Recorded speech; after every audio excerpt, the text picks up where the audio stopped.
In finishing up my series on forgiveness, I'm going to talk for a minute about what if somebody asks you for forgiveness? How should you respond? Well, after what I said in the last video, I'm not going to say you should just be like, oh yeah, I forgive you. I want you to tell the truth. If you're not ready to forgive, it's okay to say, hey, what you did really hurt me, and I'm not ready to forgive you. That would be honest. That would also help the other person to understand what happened, but it will also put you in the position of realizing that you have a choice to make now, don't you? So when people come to you and ask forgiveness, I want you to understand maybe what went into that before they actually came to you. First, they had to recognize that what they did was wrong.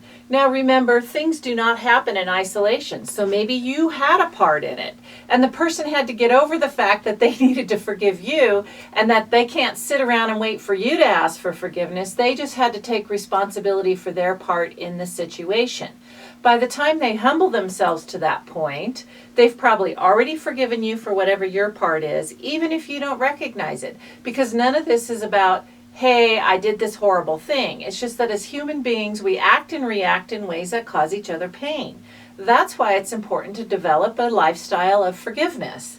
And so if somebody comes to you and they say, hey, I was wrong for doing this thing and causing you this pain, will you choose to forgive me? You may have already forgiven them yourself. You may be thinking, yeah, I already forgave you for that. Tell them that. Because realize not everybody's going to be standing in front of you asking for forgiveness. You might receive an email. You might receive a text. You might receive a phone call. Believe it or not, you might actually receive a letter in the mail. This could be so important to that person that they actually sat down and hand wrote you a letter. When you do not respond, when you do not say, yes, I have chosen to forgive you, you've kind of left that other person hanging. Now, they aren't asking for forgiveness with an expectation of that, but there's value to you saying, yes, I choose to forgive you. The other person gets their closure on it that way, and that is a godlike thing to do, believe it or not. And if it's really horrible and you don't forgive them, it's okay to say, hey, I'm not ready to.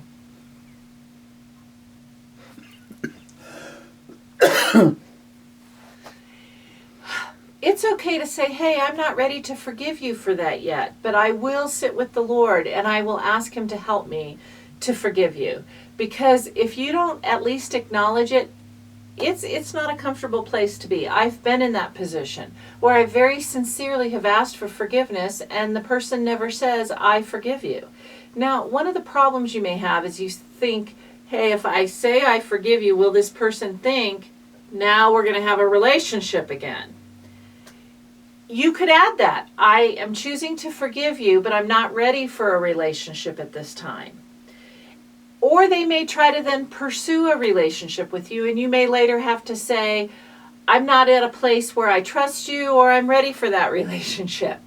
But I do still want to encourage you to at least acknowledge that somebody asked you for forgiveness, whether you're ready to forgive or not, if you have forgiven them, and whether you're ready for a relationship or not. It's important for you to respond appropriately so the other person will know that you at least even received their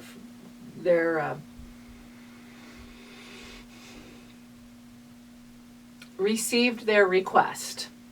I'm Dr. Pauline Dillard, and this has been a Dunamis Moment.